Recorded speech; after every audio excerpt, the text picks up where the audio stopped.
Okay, so the class is being recorded as usual. So again, before I started the recording, it was all about how you find the experience with the course. Somebody said that we were perhaps bogged down in the details, so many details, and obviously it is scattered all over the place. So can we have other takes on that? How do you find the experience? Hmm. Any insights about the same, if any? Lujain? Yeah, go ahead. I find it interesting because these stories represents how people during the time how they it's part of indirect experiences. Yeah, but these are takeaways. I mean, you can also relate them and link them to your daily life. And I mean, we're sometimes, kind of involved in similar situations, and knowing about people and how they acted and reacted in those situations can teach us a lesson or two, right? Yes, Uh, and even toward historical times during the time, uh, like Othelio represented how intense racism was. yeah, that's interesting. I mean, the fact that we also deal with works of art, whether they are literature or art, paintings, for example, or even pieces of sculpture, as historical documents, social documents, socioeconomic documents that give you glimpses into the culture and the society of this or that period. Uh, so it's very, again, very interesting because you can learn a lesson or two from, how people behaved at certain times and ages, and how they kind of engaged with issues and problems and how they found solutions for them. These are Yes. things that we also learn along the way. Okay, so what is it that we have on the agenda this morning? It's the rest, I mean, the last leg on this lovely journey that we call Othello, and then we transition to the Duchess of Malfi. So with Othello, we have gone as far as perhaps Act 4. The last note we ended on, um, we did a bit of theory where we spoke about how people and scholars are polarized over the character of Othello. For example, you have the pro Othello camp, headed by Wilson Knight and others who believe that Othello is more sinned against, the fact that he was the victim of Iago's manipulation and devilish schemes.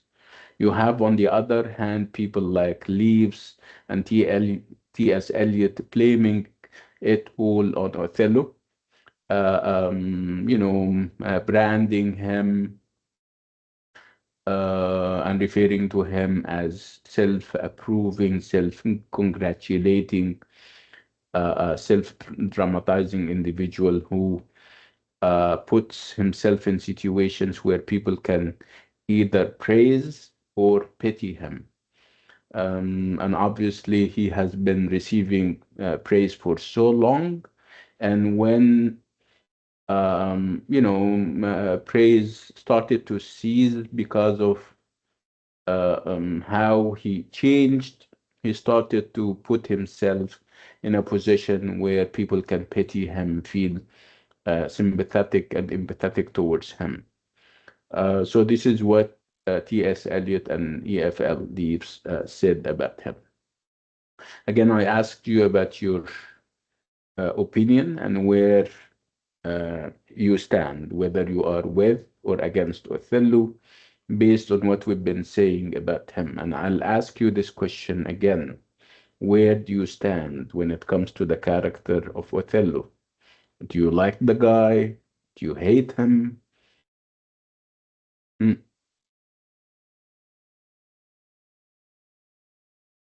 yeah, Lujain.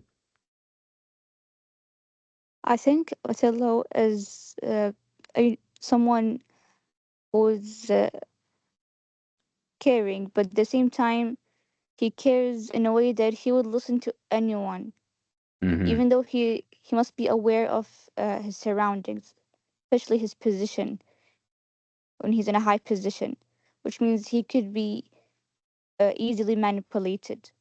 Yeah, which is So I like think you're saying, it's out of keeping with the uh, how he is presented as an exceptional character, smart and yes. yeah, that's true. Yeah. What else, So I Lujain? think Celia is have he have good intentions, but when he starts introducing other people into his life, like listening about making decisions based on other people opinions, like Iago, where he listened to him very much as if Iago is the one being involved in the relationship, not Othello. It destroyed Othello's life. Yeah, that's amazing. This is a very interesting insight. Yeah, thank you, Lujain, for this. You're most welcome. Okay, so let's move on.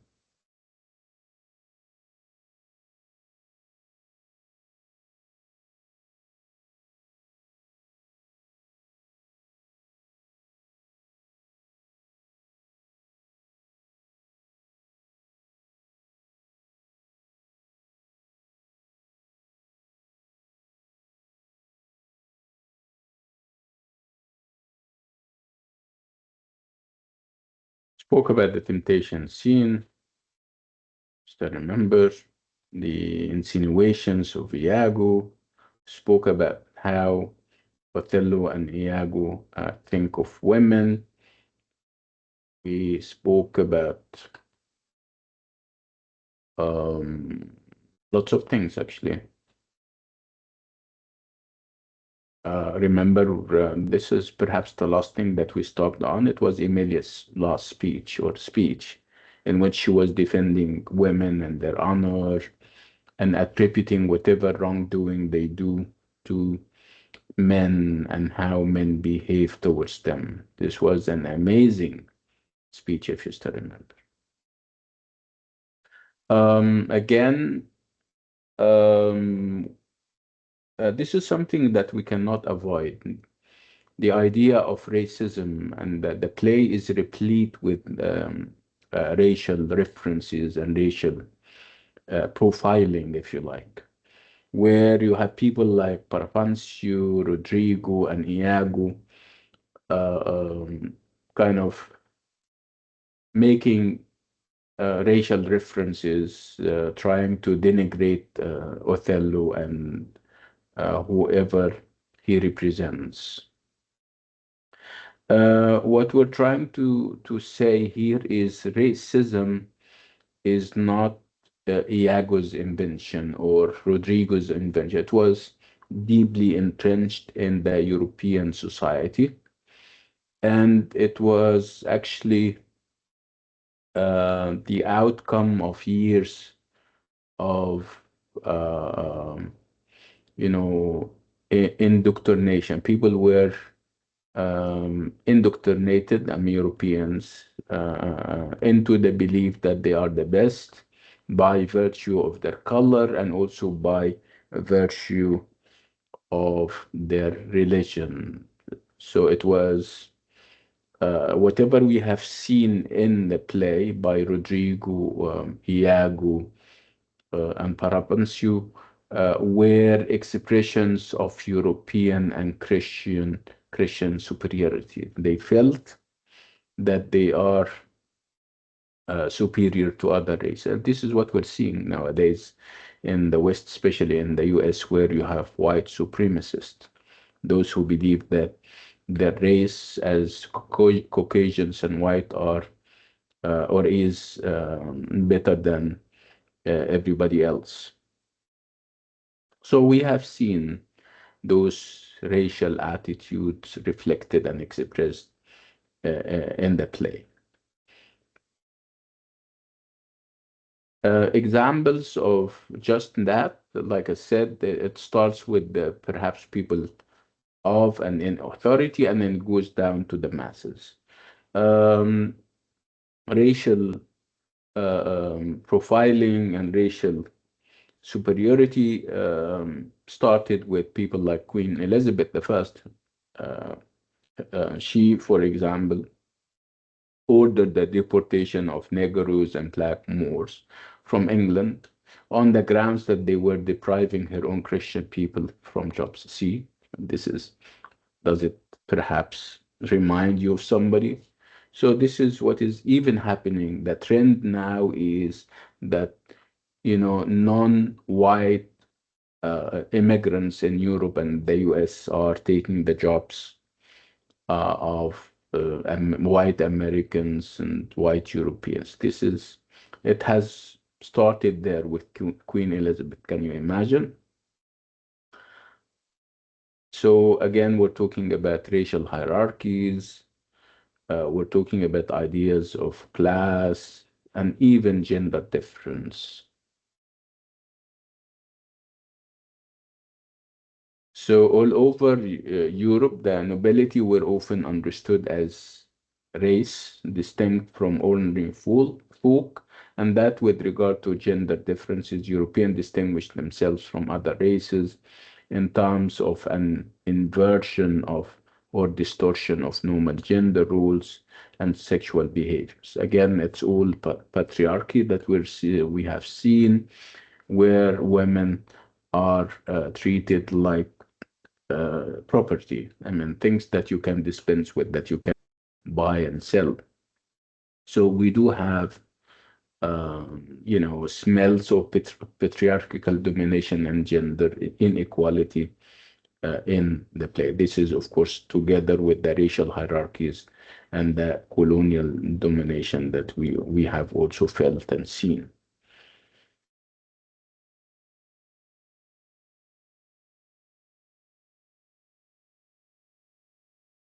So at the time when the play was released, and of course, there were reviews. Of course, they didn't have good reads like we now have, and other platforms where you can give commentary on a novel or a play or a poem that you have read.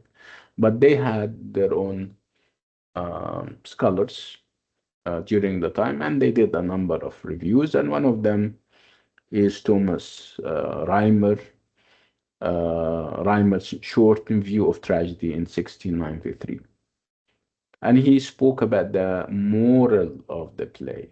The moral of the play is what we take away from the play, what we can uh, um, help us do better in actual life.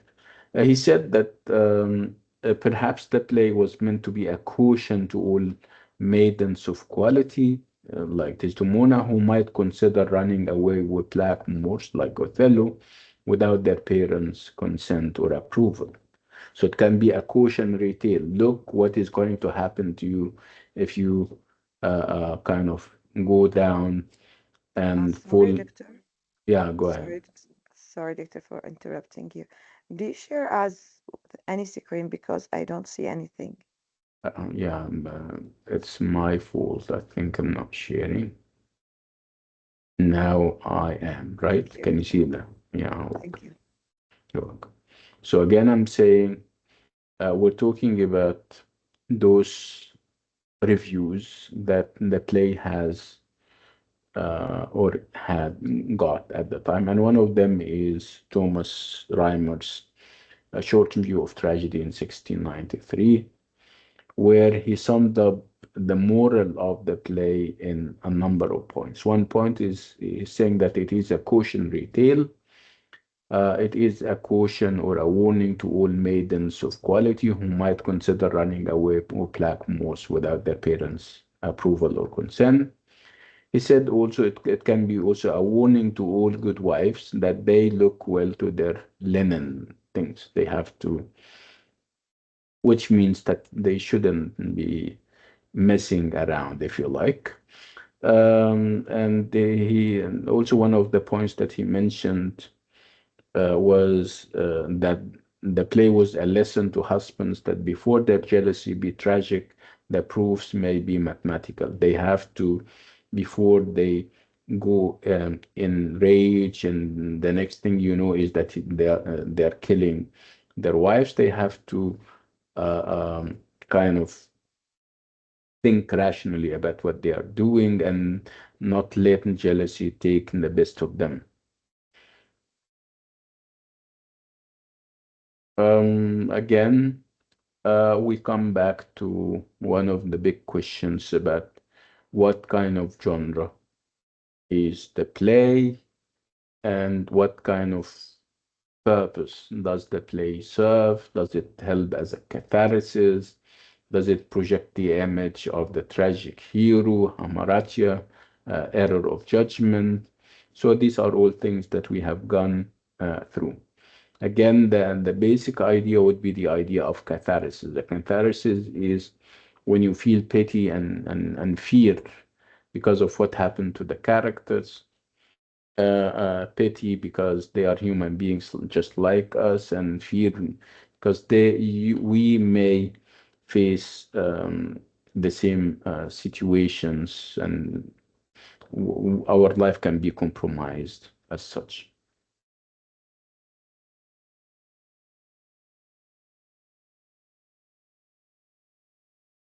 And then Act 5, where obviously this is perhaps the culmination of a lot of things, the culmination of the insinuations of Iago, the culmination of this um, eroding feeling of trust in between Desdemona and Othello, and obviously the end is not to the liking of everyone, or of anyone actually. So Act 5 is the key. Here also we have issues of gender as well as difference on the different levels. And then we'll have death all over the place, which obviously doesn't solve issues and problems. It even complicates it. We get to know, for example, that Cassio is wounded by Rodrigo, who is stabbed and killed by Iago. And this is obviously leaving the audience in a state of high expectations about the rest of the characters. In Act 5, again, Scene 2, we're seeing Othello coming from afar after a long time or while. He enters Desdemona's sleeping chamber with light and utters those, words that will become memorable, but yet confusing and intriguing, and of course, incoherent. Again, for people who say they are incoherent, because you need to look for no further than what he will do after the speech.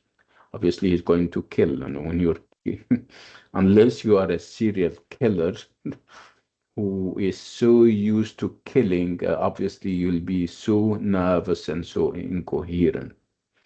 So what did he say? He says, it is the cause, my soul. Let me not name it to you, you chase thoughts. It is the cause, yet I'll not shed her blood, nor scar that whiter skin of hers than snow, and smooth as monumental alabaster, yet she must die. Again, it's very incoherent because in the midst of all of it, with all the jealousy that he has, with all those feelings of revenge that are fomenting inside him, he still sees her as uh, beautiful, as with skin that is monumental as alabaster. So again, it's confusion. It's confusion that you expect. It's incoherence that you would expect of a guy who is determined to kill his wife. So, with all her beauty, she must die, according to him. So, lots of interpretations when it comes to his speech. Um, one interpretation would be referring to the literal level of things, where Othello is imagining his wife resembling one of those marble figures of diseased aristocrats. Those are, people that you who can see in churches, anticipating not just her death, but the time thereafter. So again, you would ask questions about how credible he is when it comes to him being a tragic hero. Um, we might well feel that this is to the determinant of any remaining sense of the human reality of his wife. So again, we come, or the wheel comes full circle.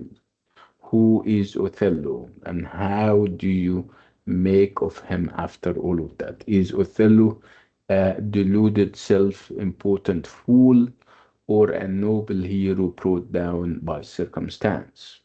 So this is the big, the 1 million, this is the 1 million question. Is Othello a deluded, a deceived, self-important fool, or a noble hero who is brought down by circumstance? Of course, if you refer back to what Leaves and T.S. Eliot said about Othello, you would think that he is a self-deluded, self-important fool. According to Leaves and others, Othello's apparent concern for justice as the play moves towards the end appears as self-deception. According to them, this may be confirmed by his last great speeches, which, despite their magnificence, create the curious and characteristic effect of self preoccupation, of preoccupation with his emotions rather than with Desdemona in her own right. And obviously, his last speech would fall within that.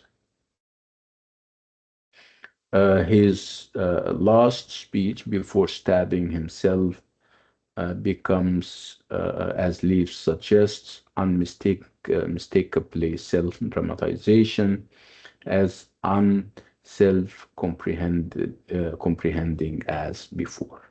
This is obviously a very, kind of harsh judgment, but yeah, there is, you know, there are, indications that this is true.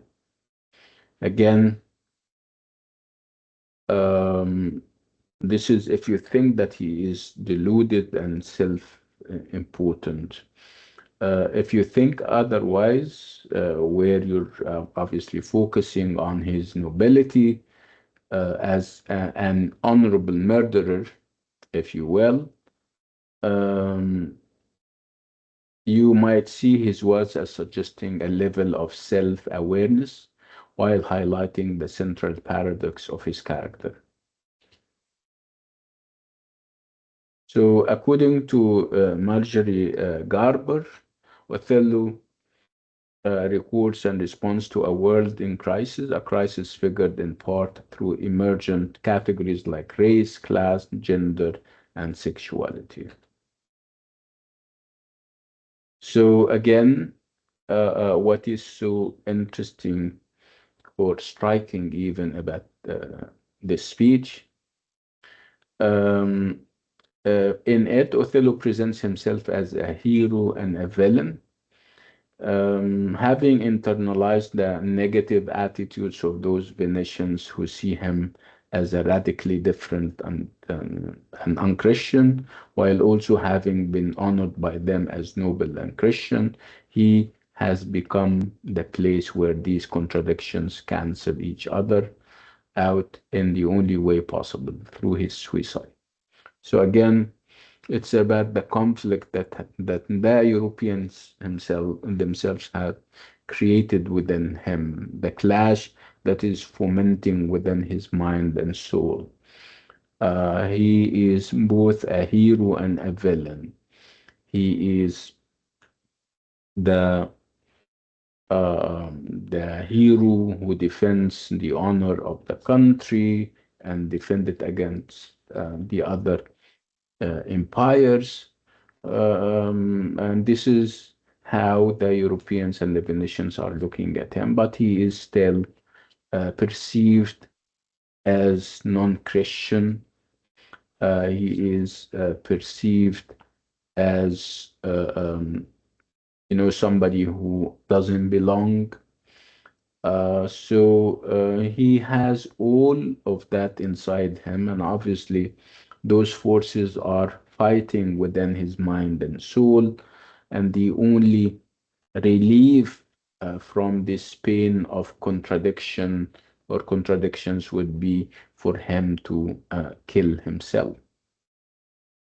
So Othello's final gesture means he kills himself just as he once killed a Muslim or on behalf of Venice and civilization.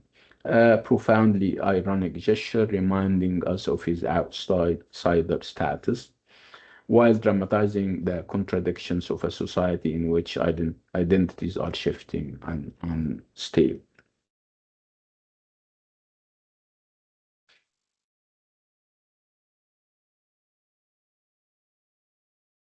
So, dying as he did by suicide as a hero encapsulates all the contradictions of his position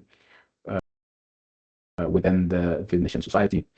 And obviously, all those contradictions contributed towards his death. So he tried to kill the alien within himself. He enacts his role as the outsider, striving to belong to a society that will always exclude and dismiss him. And this is the end of the play. Now we're going to shift gears and move to the Duchess of Malfi, the second play that we have on the list. I'll give you 5 minutes to process and then we continue. I don't want to start right away and you haven't processed. So 5 minutes to process to kind of put things together and then we start the Duchess of Malfi. So I'll see you in 5 minutes.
Okay, we're back. Can you hear me?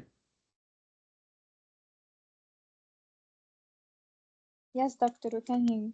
Okay. That's very strange. I don't know. Lots of people are not reacting in any way. I don't know whether they can hear us in the first place or not. Can you give me a show of hands so that I can confirm that you guys are here, all of you? Yes. Okay, nice. Very interesting. Okay, okay. طيب.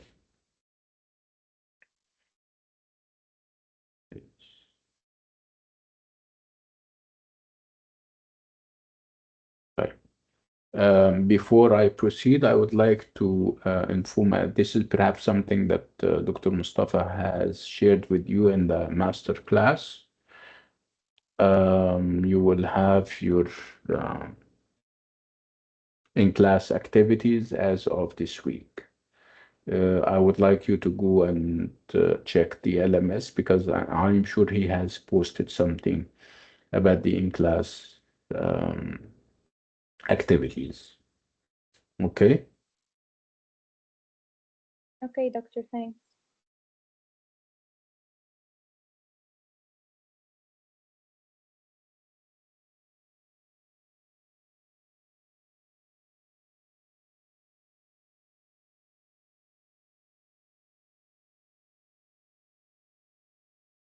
So it's now the Duchess of Malfi, and the Duchess of Malfi, like we said, is or belongs to a period that is not very far away from the Elizabethan age. So whatever we said about the Elizabethan age would automatically apply to the Jacobean line. This was the time of the reign of King James I, and ideas of hierarchy, ideas of races and racism, ideas of rank are all there. And of course, the literary form of choice would also be the tragedy. So the tragedy, drama in general, and tragedy more specifically are all over the place. Of course, there is poetry, but it was not as popular as drama, especially tragedies. And when we talk about tragedies, we talk about different types of tragedies. I mean, the core is the same. The skeleton of a tragedy is there, where we talk about the trajectory of a tragic hero moving from fortune to misfortune, moving from prosperity to adversity. This is something that we have seen with Othello. This is something that you may have seen with Hamlet if you have done Hamlet by Shakespeare or King Lear. Um, and this is something that we're also going to see with John Webster and the Duchess of Malfi, where we have that if it's a tragedy, that trajectory is very clear. We're moving from good to bad. We're moving from prosperity to adversity. We're moving from fortune to misfortune. Of course, there are differences. Sometimes we talk about tragedies, domestic tragedies, where those tragedies involve family members, a man and his wife, I mean, and their limited immediate circle. Can talk about um, revenge tragedy, where obviously the focus is on revenge and taking revenge. So where does the Duchess of Malfi fall within that? It is a tragedy, of course, and it is a revenge tragedy, of course. So we need to know Tragedy, we now know. We have established what a tragedy is, but perhaps what we didn't talk much about was revenge tragedy, because revenge tragedies have conventions, have guidelines that the author or the dramatist follow and, of course, implement. So almost always, whenever you have a revenge tragedy, you have, because it involves revenge and it is about revenge. You have blood, bloodletting and blood shedding. This is number one. You also have this idea of stage props, props that also contribute towards this atmosphere of revenge, where you have poisoned Bibles, where you have other instruments that the characters are using in executing each other, in taking revenge on each other. So you also have with revenge tragedies, you have what we say plays within plays. You have sometimes you have dumb shows where you have a show staged within the play itself without people talking, because sometimes silence is and gestures are more revelatory of what you have inside you than speaking. Speaking can be limited. You can speak, but whatever you cannot express is bigger than what your speech can allow you or help you uh, to articulate and express. So you have plays within plays, you have dumb shows, uh, um, you have, of course, blood, like I said. You have instruments and stage props that can help with this idea of revenge and stuff. Of course, you have wicked, evil characters because revenge is about not showing mercy, not kind of forgiving, and those things are, I mean, only people who are capable of love and they have capacity for forgiveness um, can do. I mean, obviously, we don't have so many uh, of them. One idea, a very important pillar of the revenge tragedy is the character of the malcontent. The malcontent, the malcontented character is somebody who is perhaps lower middle class. He lives between and among people in high classes in royal courts, and he is like a steward or an assistant who cannot even aspire to become something bigger than that. This malcontented character is not happy about the corruption and the manipulations that sees in royal courts. He's not happy. He lashes against corruption, but he aspires uh, to somehow become better socially. So we have the malcontent, and it's always there in any revenge track. So these are some of the conventions that we are set to trace and kind of detect in the Duchess of Malfi. Okay, so how much do we know about the Duchess of Malfi itself? So when I say the Duchess of Malfi, does it ring any bells? Have you done it at any point?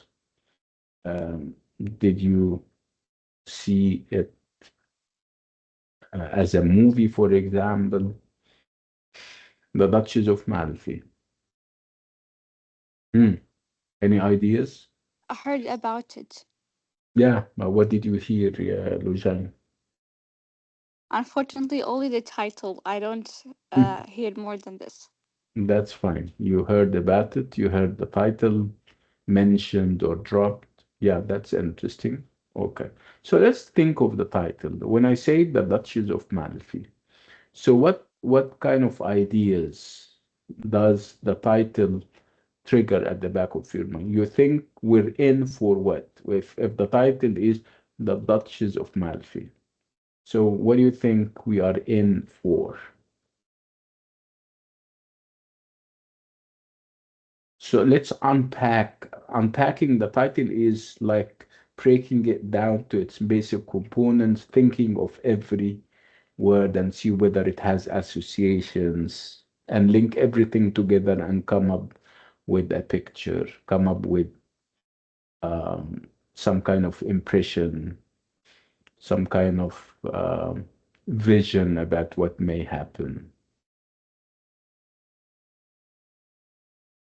The Duchess of Malfi. So, what is a duchess and what is Malfi? So, I'll ask you questions and you tell me. So, when I say the Duchess of Malfi, so which of them is a place, the Duchess or Malfi? Use your common sense. The Duchess of Malfi, which of them is a place, the Duchess or Malfi? The ditches, The Duchess is what? Is a place? maybe.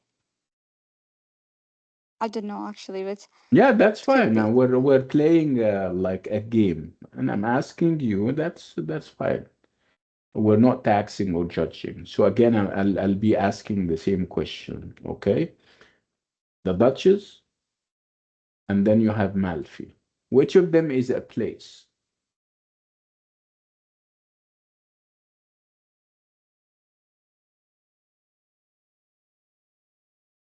Okay. So Malfi, according to Abdullah, is a place. Yes, right, you are. So Malfi is a place of Malfi. So of Malfi of I think Duchess the is the main character. and I'm not asking whether she is main or minor. I'm asking whether when I say the Duchess, this is a human being or a place. So if Abdullah is saying that Malfi is a place and I agreed, it means that the Duchess is a human being, right? So we have a human being, the Duchess, and we have a place, Malfi. Okay. So where is Malfi? Obviously, if you kind of go back and check the cities and the counties in Britain, in Great Britain, none of those places is called Malfi. So obviously, Malfi is not in England. No, it is not in England. It is in the or on the continent. I mean, in Europe. So Malfi is not in England, though it will express things happening in England. Malfi is in Italy, and Italy is, of course, part of Europe. So Malfi is a dukedom. You know, remember the Duchess. Duchess comes from the word dukedom. Dukedom is like a small kingdom, okay? A city state, if you like Dubai, like Qatar, very small, but it is a country in its own right. Okay, so this is dukedom. And if you have a dukedom, small state, you have a duke. A duke is male, like a king. Okay, and the female counterpart of a duke is duchess. So the duchess is like a queen. So we're talking about the Duchess, the Queen of Malfi. Okay, so the title of the play is The Queen of Malfi. Duchess is like a queen. In in the English context, they use king and queen. In the Italian context, because it's a number of city states, they call them dukes for men and duchesses for women. And we call it, we use it even in Arabic, we say الدوق فلان, الدوقة, دوقة York, دوقة, I don't know what, those fancy terms and names. Okay, so you may ask, it's very strange. Isn't this English literature? Yes. It's very strange that the play is set in Malfi, which is not London or any other British city for that matter. And we're talking about a duchess, not a queen, not one of the English queens. Isn't that strange? I'm asking you. And you may ask, why is this happening? Why is Webster, who is English, why is he writing about other places? Why is he writing about a place in Italy? Why is he talking about characters that are Italian and not English? Do you think there is a rationale or a reason behind that? I'm asking you.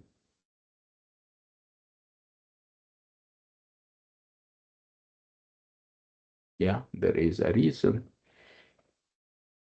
Obviously, when we talk about the time of King James the First, when the play was published and written, there was a lot of corruption, a lot of bribery, a lot of selling of public offices. You want to work in the government, you pay a certain amount of money and they let you work there. You want to get promoted somehow and somewhere, you pay money for that. So it was a time of decadence and corruption and moral looseness. So if Webster writes a play about that with English characters addressing those issues, I think they will kind of take him and put him in prison, right? Right. But if he talks about corruption and those issues, but with Italian characters in an Italian setting, and people would come to him and say, well, why are you talking about corruption and these bad things? He said, what's the big deal? Are you alluding to the fact that this is happening in England? He would simply say no. Look at the names of the characters. They are all Italian. Look at the setting. It's also Italian. So he was escaping and evading persecution. He, can I ask you, Zainab, can you mute your mic, Zainab? So this was one way of evading the authorities, one way, and this is actually one thing that another author is going to do when we do Candide, in 2 weeks. We will see that also Voltaire is doing that. Voltaire is changing his name, is keeping the novella anonymous, referring to a German narrator in order to also avoid being investigated and asked why he is doing this. So this is a very famous technique uh, um, that writers use. They may be talking about issues in their countries, but by referring to characters and places that are very far away from their countries. So that's why it's the Duchess of Malfi. When I say the Duchess of Malfi, does it mean that the play is about Italy? No, the play is very much about England at the time under King James the First. And King James the First was a corrupt king. Nobody was happy with his performance and what he used to do. He used to kind of, because he was very extravagant. He used to hold lavish parties and all those kinds of things. He was, I mean, the England was bankrupt. So what did he do? He started to sell public offices. Like I said, if you want to work in a certain government agency or company, you have to pay money for that. If you want to do this, if you want that, it was all bribery and stuff. So actually, the Duchess of Malfi, among other things, was meant to perhaps allude to things that Webster was not happy about. But the play, unlike other more direct plays, wasn't really about, uh, um, you know, it wasn't direct. It also addresses more universal concerns and issues like the status of women down through the ages, how many women are deemed and looked upon. Did they did women come to their own and started to be recognized? Did they restore their rights? I mean, you keep asking why. Why are we having a woman as the main character, which is obviously very daring and very unheard of? So obviously, the play, The Duchess of Malfi, is even more uh, nuanced than Othello in terms of its hierarchy, in terms of the issues that Webster is bringing to the table and is discussing. So, The Duchess of Malfi, again, because we're talking about a duchess, um, and because this duchess doesn't have a name all through, so there will be no name for the duchess. Her name is the Duchess, or the Duchess of Malfi, obviously no name. And this is, of course, meant to universalize the issues that she uh, uh, and the causes that she advances herself, the causes of women, the cause of women, women liberation and emancipation.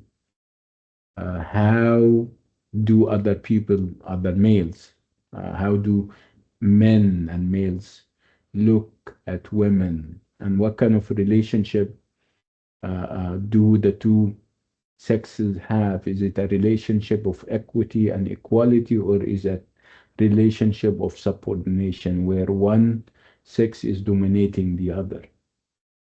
So these are issues that we're going to grapple with as we proceed.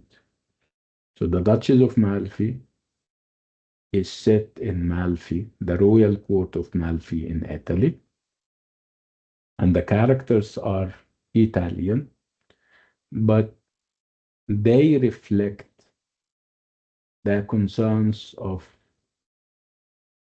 English people during the time.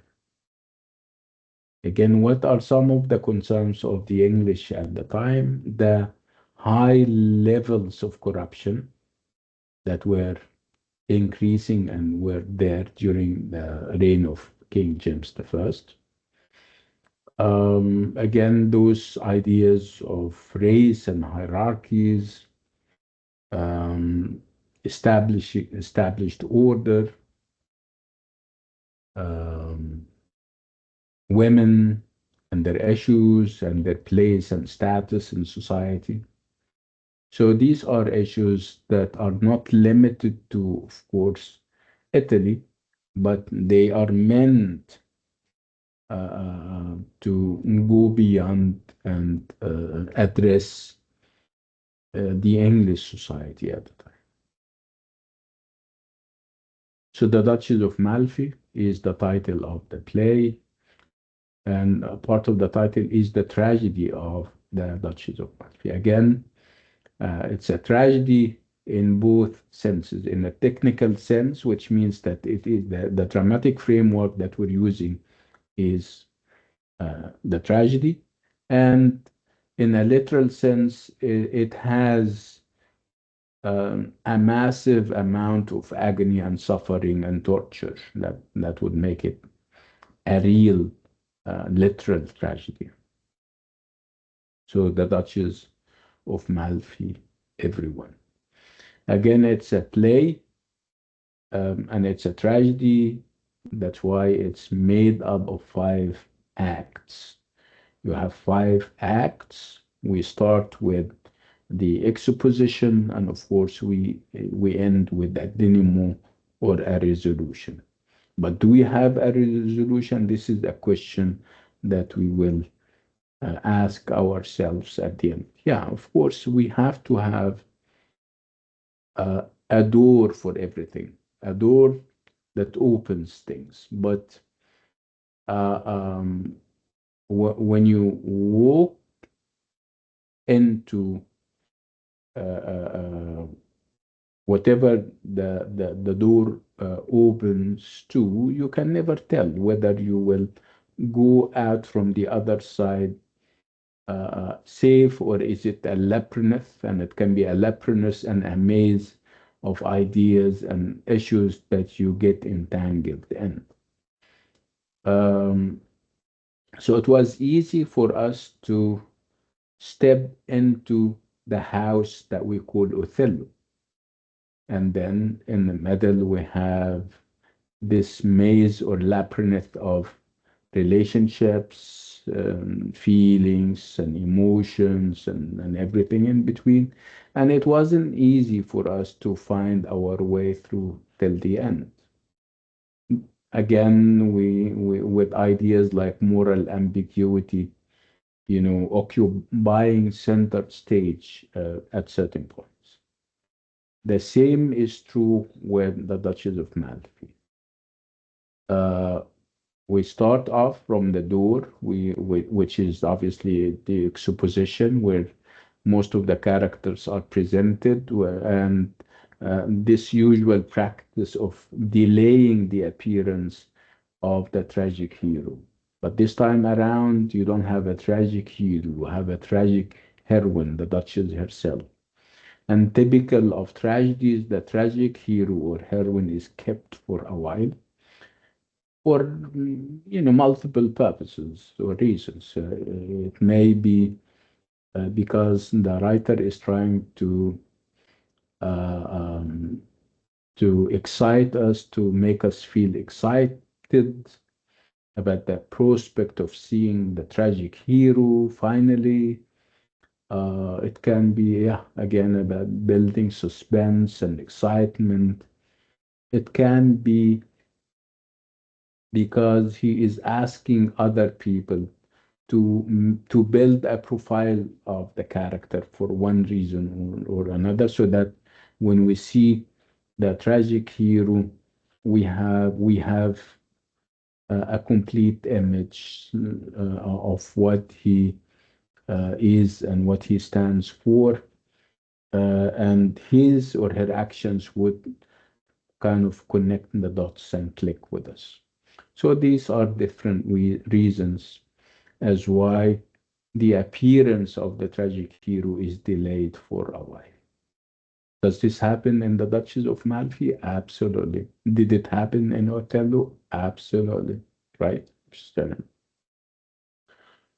The exposition is about introducing the characters and is about hinting at what may happen in the future in the play through what people say and through what they drop of ideas, and hence you engage in this idea of foreshadowing. And foreshadowing is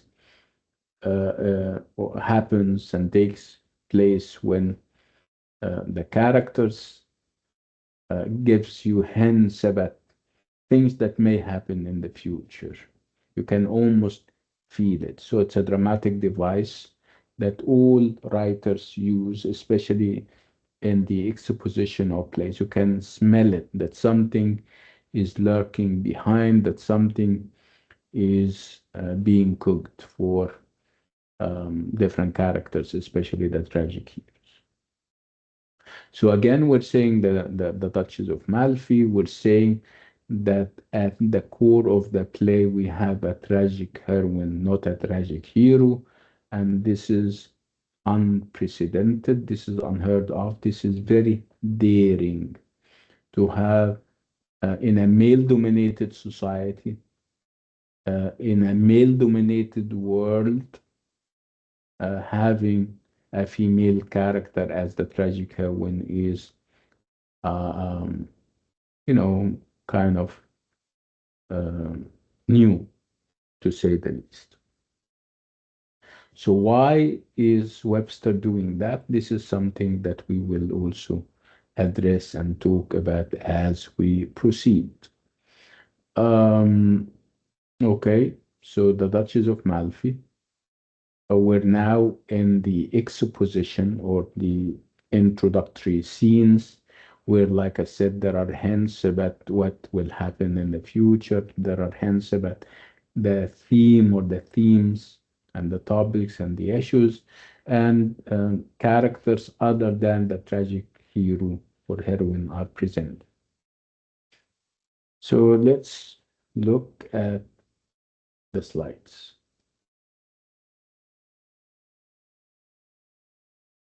So John Webster's The Tragedy of the Duchess of Malfi. So what we're dealing with here is love and marriage in the Malfi court. So the focus, as you can see, is on the court, the royal court of the Malfi. And Malfi is like a Dutch, a dukedom in Italy. How much do we know about Webster himself? We know that he was contemporary to Shakespeare, but only 16 years younger than Shakespeare. He was born between 1580 and 1630. So, like Othello, Webster's The Duchess of Malfi is a tragedy about a forbidden or about forbidden love. More specifically, forbidden marriage, which would ultimately lead to the death of the lovers and many others. So while Shakespeare's focus in his tragedy of love is race, Webster's is class or rank.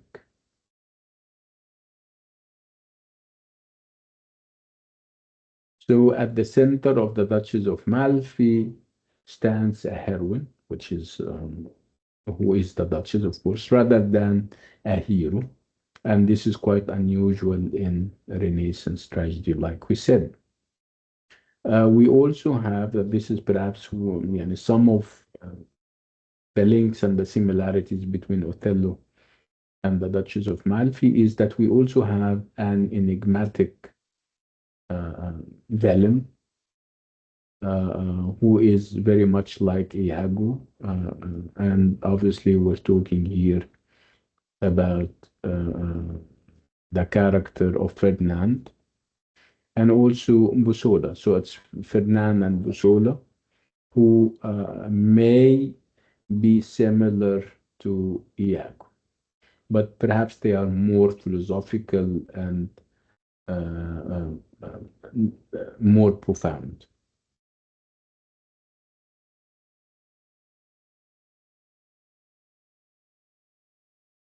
So, like I said, we're starting with Act One, Scene One, where the play starts, where obviously we're talking, among other things, about the representation of love in the Duchess of Malfi.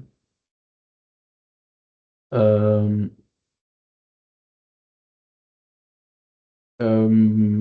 this is perhaps something that we'll see as we proceed, and perhaps this is a little bit, um, too early. The idea that the whole play revolves around the courtship and marriage of the Duchess of Malta, the fact that she wanted to marry Antonio, who is her steward. He is like an assistant. He works in the royal court. He is lower, of course, in rank. He is low-born. So again, this is obviously very big when you have the Duchess, the high and mighty Duchess, uh, courting and wanting to get married to her steward, and this is obviously very major. And this is something that we're going to perhaps see later. Uh, um, the focus in the very few scenes, and perhaps until the end of Act One, would be on building a profile for Antonio. Antonio, who will be later revealed as the husband of the Duchess. So, what the focus here is on the character of Antonio, showing him as savvy, as wise and smart, as a true politician and a true diplomat, and comparing him to other characters like the brothers of the Duchess, so that when we get to know later that he is married to the Duchess, then the fact that the Duchess of all the other characters chose him, you will find some merit to this choice. You will say, yeah, he deserves, he earned it because of his smartness, because of his hard working, because his political savviness, and all those kinds of things. So the Duchess wooing of Antonio does not even begin until we are 365 lines into the play. And obviously the question would arise, why would Webster, the writer, wait for such a long time? And like I told you, this was all meant, this space was given to Antonio so that he can prove his merit. He can justify to us through his actions and deeds that he is worthy of this kind of choice by the Duchess. Of course, he doesn't do it in a direct way. He doesn't even know that it's much later, and that she goes and she offers to get married to him. But in order for us not to have this lifetime shock or this bombshell, in order to kind of mitigate the effect of it, Antonio is made to deserve this kind of honor, getting married to the Duchess. So clearly, by the time the marriage unfolds on stage, we are in possession of a good deal of information about the dramatic world in which it is taking place.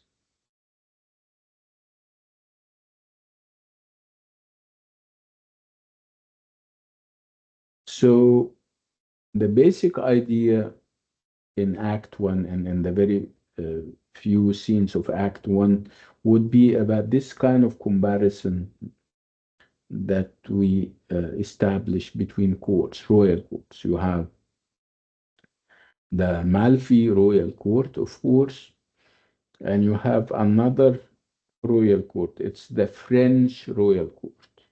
Antonio is made to travel to France on a diplomatic mission. And here or there in France, he will become very close to the royal court and he's going to observe how they do stuff.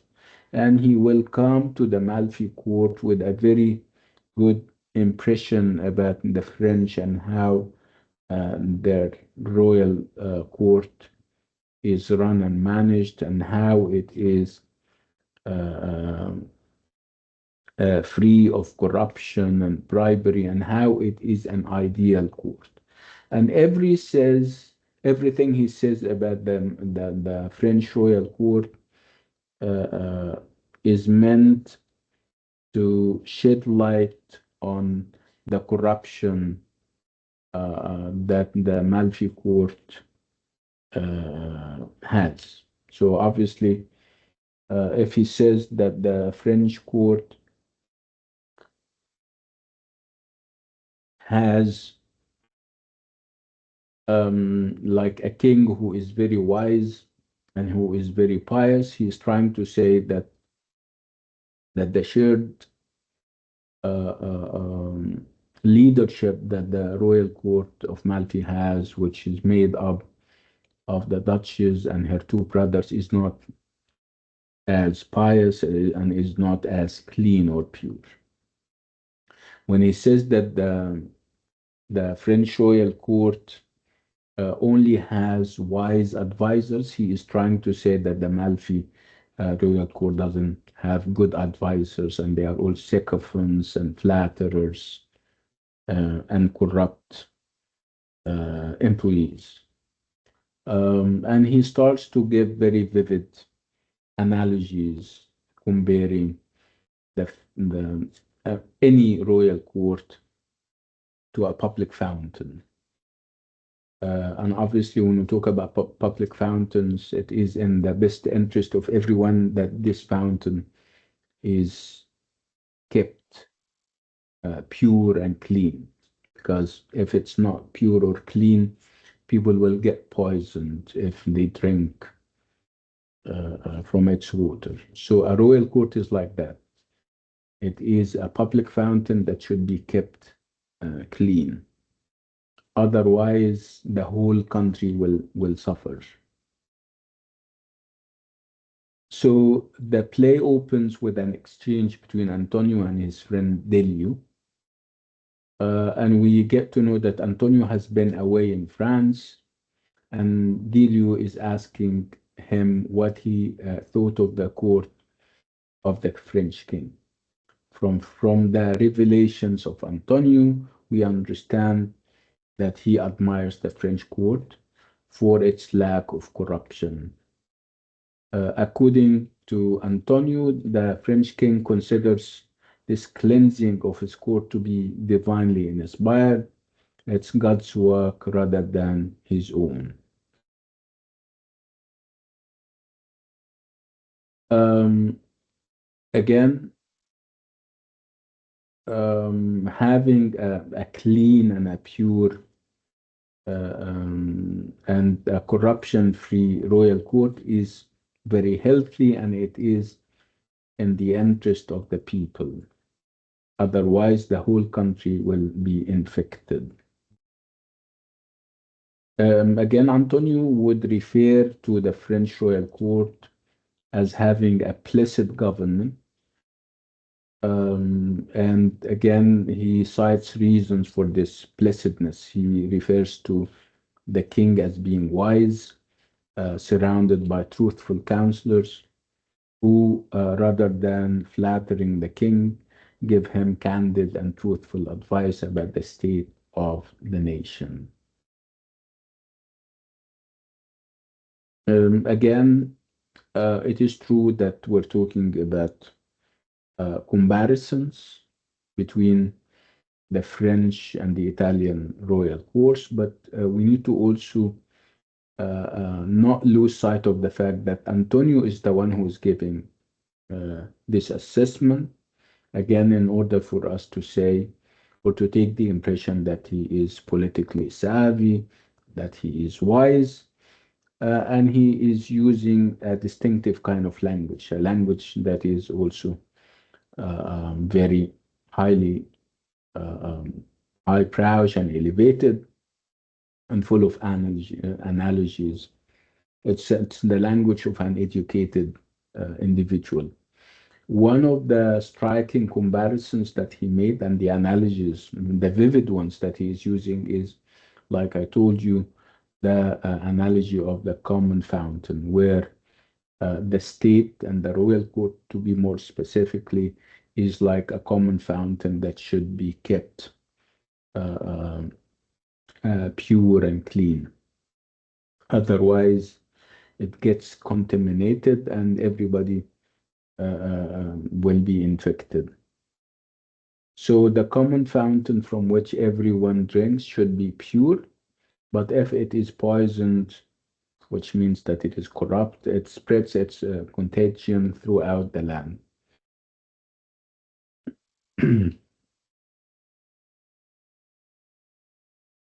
So obviously we have this stark comparison in the speech of Antonio between the image of pure silver drops, which is a characteristic of clean public fountains and clean and corruption-free royal courts, and the language of poison, disease, and death that is normally associated with corrupt royal courts, where we have terms like flattering sycophants, servile, self-seeking flatterers. Um, and again, we have this idea of the religious register that Antonio is using when he talks about the French courts, when he talks about what is happening over there in terms of good, proper management as the work of heaven, and referring to the whole thing as the work of a blessed government. So the fact that Antonio speaks about the royal court in a religious register reminds reminds us that in early modern England, doctrines like the divine right of kings, which claims that kings were God's representatives on earth, invested the monarchy with a religious significance. So then, after a while Delio and Antonio are talking, and it's all about the French court, it's all about this public fountain, this very vivid analogy. We have Bosola entering, and he is followed by the cardinal, and will know in a minute through the revelations of Delio and Antonio is that Busola is a hired killer. He is he has I mean he is obviously after social mobility, but in order to achieve that he can do anything. So uh, um, he does the cardinal happens to be the brother of the duchess, and Busola works with him. The cardinal hires him to do dirty stuff like killing and stuff. So their conversation makes us suspect that what Antonio observed in France is conspicuously lacking in it. We can almost tell that if the cardinal is a member of the royal family in Malfi and he is surrounded by people like Busola, it must be kind of proving what Antonio is saying about the Malfi court.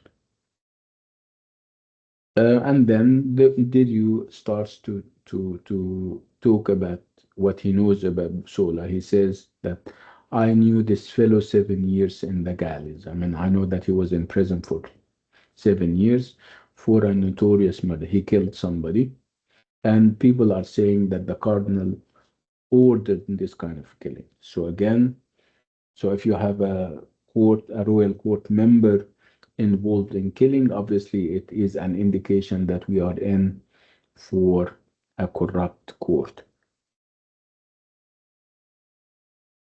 So this is what the powerful are surrounding themselves with, not with wise and candid counselors like in the French court, but with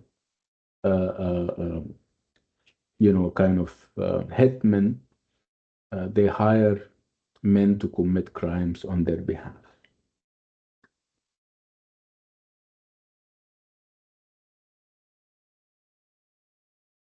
Again, um, visually, the cardinal is a cardinal. He is. It is true that he is the brother of the duchess, but he is also a clergy, a member of the clergy, which means that he is wearing religious custom, which is obviously very weird to have a religious figure, hiring people to kill other people. So again, this is also perhaps lashing out against the institution of religion.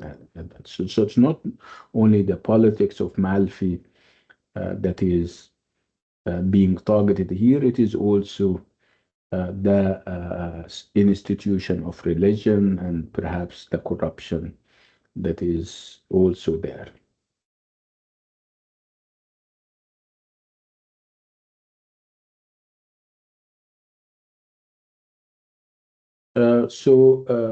Some critics have assumed that this portrayal of courtly decadence and corruption in the play also gains from being viewed in the context of King James I, who had been on the English throne for around 10 years when the Duchess of Malfi was first performed. So people started to establish links between what is happening in the play and the reference to the corruption of the Malfi court and what is happening in the royal court of King James I. Like I said, there was a great deal of corruption and inside dealings and all those kinds of things. So, what do we know about the court, the royal court of James I? We know that it was infamous for its profligacy, which means that there was overspending, there was dissoluteness and shamelessness. Um, James I showered his favorites with money, offices, and privileges, and his extravagance contributed to a constant need for money that he satisfied in part by selling titles of honor like knighthoods and peerages.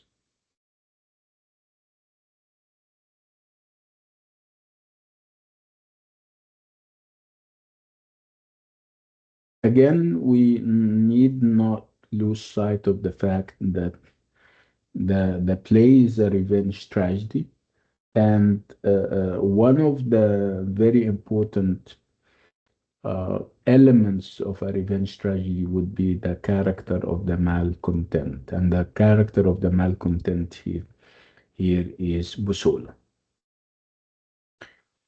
Um, so Busola, because he is a representation of the malcontent character that all revenge tragedies have, um, normally reveals the deficiencies of the status quo. This creates a logical space for this particular character that we call the malcontent. So the malcontent, in very simple terms, is a character who is consumed with disgust at the corruption and stupidity of courtly society, and who vents his spleen by railing against it. In our play, this role is played by none other than Busola. So again, we are now going to talk more about Busola and what he represents in this large scheme of things. Uh, at one point, Posola is going to be left to his own in what amounts to a soliloquy in which he's going to attack verbally, of course, attacks. Posola is going to attack the cardinal, and Ferdinand is the other brother of the Duchess for presiding over a courtly environment where loyal service, no reward, where only flattering pandas prosper. His language is extraordinarily colorful and energetic. Again, he is the malcontent. Bussola identifies the Duchess brothers, I'm talking about the Cardinal and Ferdinand. He identifies them with scavengers and insects. He is obviously referring or perhaps conveying to us how contemptible and despised they are, and how they have this voracious appetite for the words that come with princely favor. So, like Antonio, Musola is low-born and therefore entirely dependent for material success on the patronage of his social betters. His role contributes significantly to an important aspect of the play, which is the examination of class relations in a highly stratified society. Busola's wit and satirical edge are throughout the play leveled at a patronage system that rewards toadying rather than merit.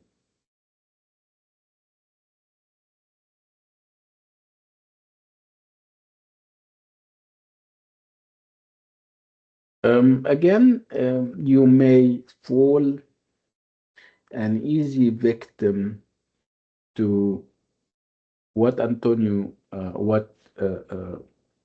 Busola is saying. You may be tempted to believe him because he says things with such energy, and you would feel that he is truly a good person, and he is defending the honor of the court, and he is fighting corruption. But other people know him very well, like Antonio, for example. Antonio, and this is also contributing to the profile that we're making about Antonio, the fact that he is a good judge of characters. He knows Busola in and out. He knows that Busola does not mean what he says when he talks about corruption, because he himself is corrupt. And this is how he looks uh, at or on Busola. He says, and I mean Antonio, yet I observe his railing is not simple love or piety. Indeed, he rails at those things which he wants would be as lecherous, covetous, or proud, bloody, or envious as any man, if he had means to be so. He is simply saying that this guy is what he declares to be. He does what he does not out of piety because he's pious, because he's God fearing. No, he does what he does with that this is mere lip service, and he is as lecherous, as covetous, and as proud as everybody else. It's the only difference between him and those who are doing those things that he lashes against is that he doesn't have the means. He cannot do, he's unable to do what they they do. And this is obviously very a very good reading of the character of Busolo.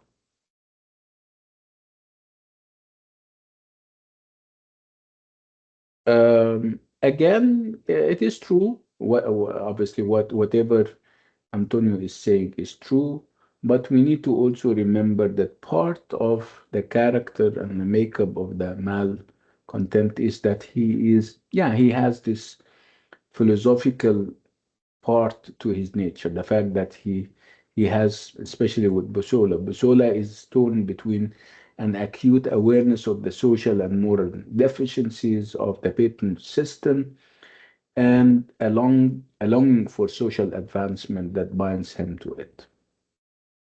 So, as you can see, Busola may despise the yes men who thrive in the courtly milieu, but at the same time, he wants to share the material prosperity they enjoy. So, Busola here has in common with Iago his status as a disgruntled servant, though Webster invests his version of this character type with a level of moral awareness absent from Shakespeare's viciously resentful insight. Bottom line, yeah, it is true that they may uh, share evil intentions, but Busola is much deeper and more profound. I think I have to stop here and with this note. Next time when we meet, inshallah, we can continue with the rest of the Duchess of Malfi. We have a couple of minutes for questions if you have any. Come to the mic and share.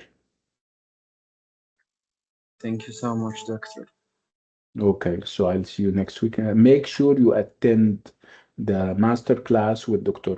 Mustafa, and make sure you look at the LMS so that you can see the announcement about the in-class activities that are starting this week.